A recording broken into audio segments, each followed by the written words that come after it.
What's going on, guys? Time for another episode of Law Enforcement today. Excited to be back. Unfortunately still next to this guy after having just spent a week with him in Las Vegas, not for fun. 2020 SHOT Show was an incredible event. We got to shoot a lot of guns. We got to meet a lot of cool people.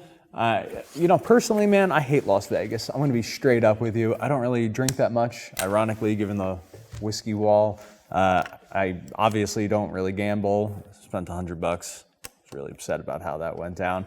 But the experience in Vegas of meeting all of these companies, other officers, other 2A enthusiasts, cool stuff. And it was your first time. Yeah, there are so many companies out there making products specifically for law enforcement that don't have as big of a reach as some of these large companies, and going out there and talking to these vendors, these manufacturers of products that I think could help law enforcement across the country was a huge opportunity. So we do a lot of work with NSSF, the organization that puts on SHOT Show every single year.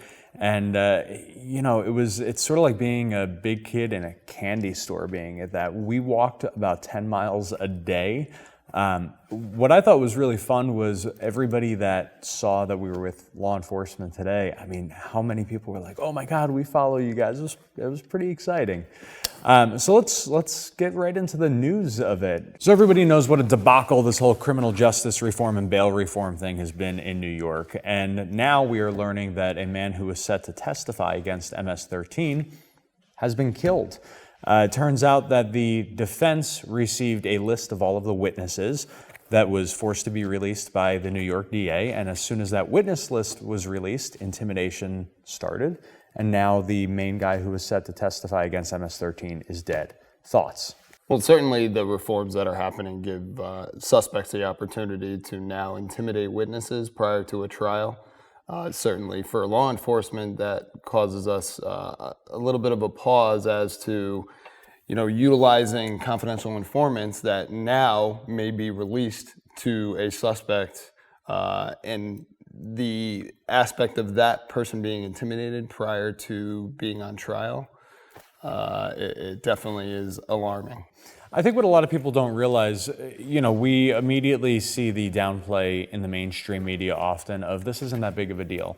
If there's a witness in a car accident, that person's name should be released. The identifications of all of the officers involved in any case should be released. Sounds great on the surface, but when you get into cases like this with extraordinarily violent organizations like MS-13, we see a lot of lives in jeopardy. Case in point, this guy was just killed. I mean, he was harassed for days leading up to it. They could do nothing to protect him because the New York criminal justice law that has been passed protected the criminals and not him, and now he's dead. Now think about what that does for law enforcement when it comes to looking for informants when it comes to crimes, or looking for witnesses to crimes to come forward to provide information that can ultimately lead to the arrest of the suspect.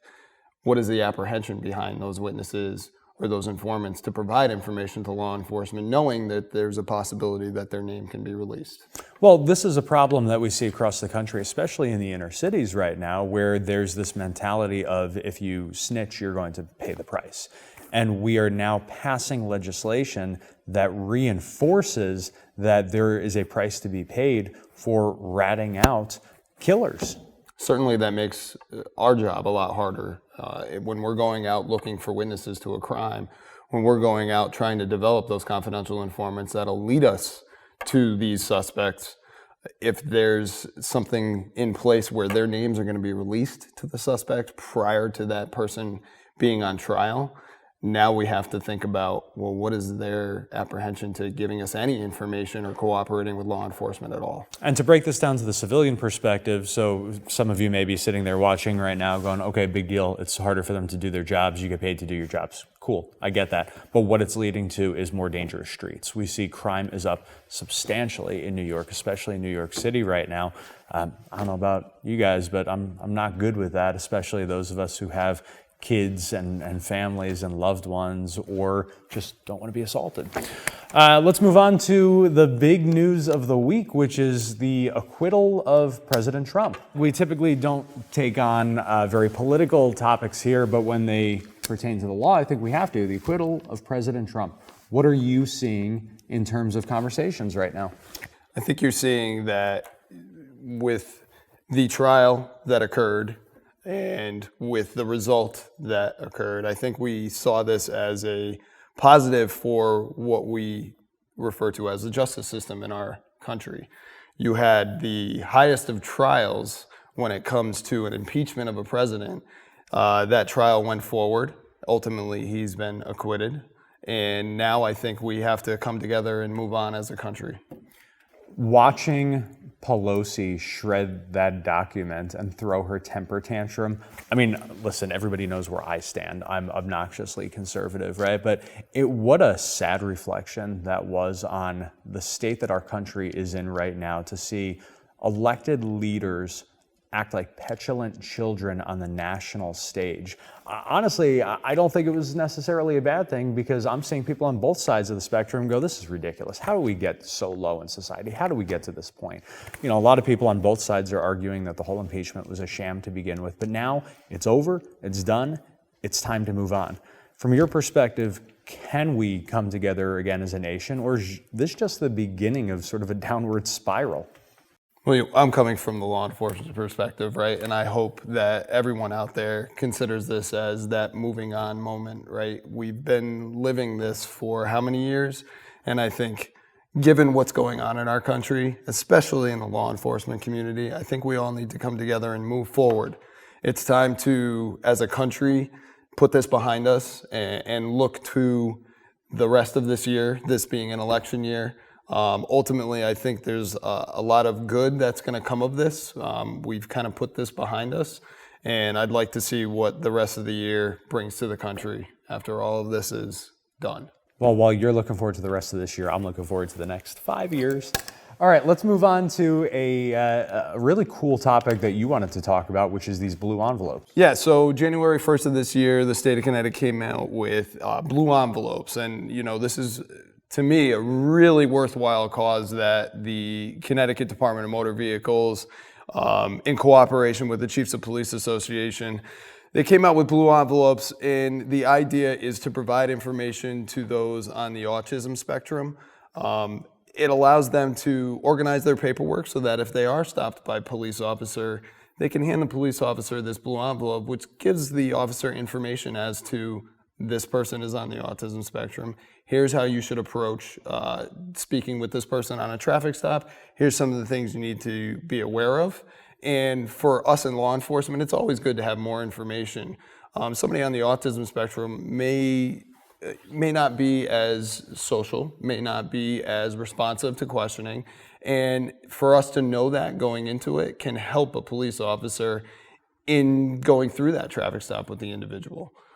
It's something that I think we're probably going to see more around the country, because certainly those situations may garnish some alarm out of an individual who is on the autism spectrum. So to be able to provide that information right to the police officer, that here's what you may expect during your interaction with this driver, it's huge.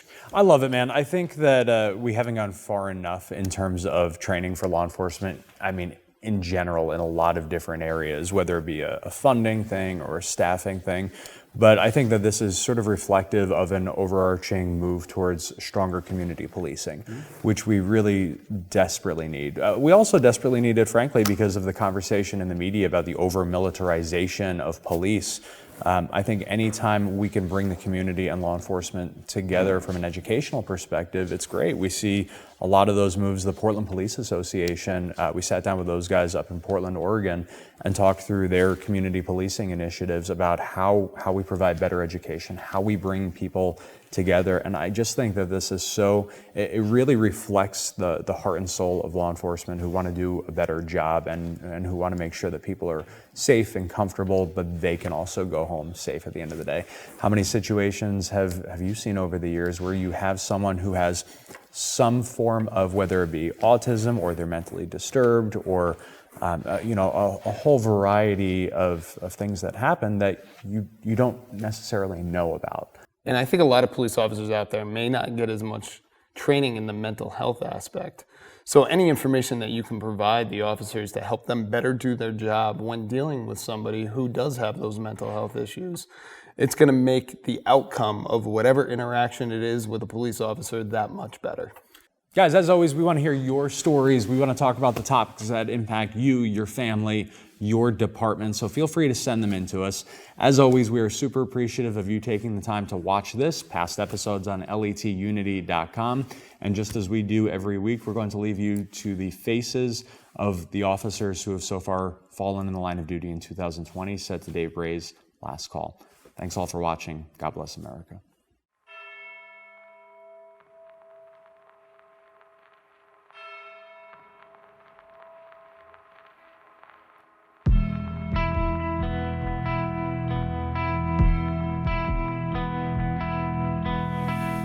Man down, I'm bleeding out.